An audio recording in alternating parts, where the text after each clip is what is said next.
आम्ही या मोर्चा मुंबईमध्ये निघाला, परभणीमध्ये निघाला, जालन्यात निघाला, लातूरला निघाला, सोलापूरला निघाला. म्हणजे अनेक मोठी-मोठी शहरं आहेत जिल्ह्याची, त्याच्यामधून मोर्चे निघालेले आहेत. आणि आत्तासुद्धा हा पुण्यामध्ये माझा मोर्चा होणार आहे.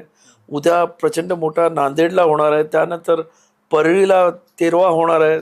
त्यानंतर 11 तारखेला अंबेजोगाईला आहे, 12 तारखेला संभाजीनगरला आहे.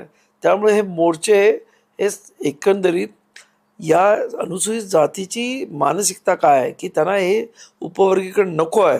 असं असताना सरकार हे लादू पाहत आहे आणि याला विरोध करण्यासाठी तमाम लोक रस्त्यावरती येत आहेत.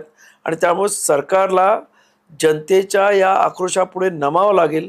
आपण पाहिलं जंतर मंतरला जेनजी व पुढे या देशातल्या सरकारला नमावं लागलं. त्याच पद्धतीने या इकडच्या अनुसूचित जातींच्या समोर या सरकारला नमावं लागेल, ही आमची भूमिका आहे. या संदर्भात सर्व आंबेडकर चळवळीतील राजकीय पक्ष असतील किंवा संघटना असतील यांनी एकत्र येऊन या संदर्भातला लढा लढावा असं तुम्हाला वाटतं का? म्हणजे प्रकाश आंबेडकर आहेत, रामदास आठवले आहेत, तुम्ही आहात, असं जर एकत्र करून तुम्ही जर मोर्चा काढला तर सरकारवर एक दबाव वाढू शकतो असं वाटत नाहीये?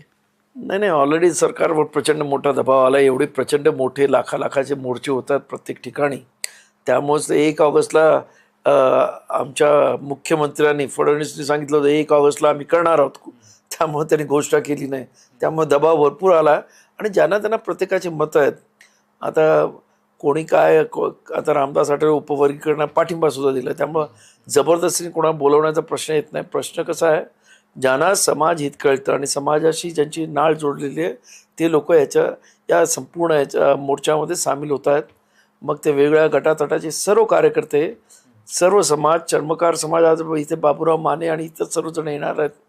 त्यामुळे ढोर समाजाचे, होलार समाजाचे, सर्व वेगवेगळ्या जाती, ज्या 58 जाती आहेत त्या सर्व समाजाचे लोक आज या मोर्चामध्ये सामील होत आहेत. आणि त्यामुळे हे मोर्चे प्रचंड मोठ्या ताकदीने निघत आहेत आणि पुण्याचाही मोर्चा मोठा प्रचंड ताकदीचा निघेल याबद्दल मला खात्री आहे.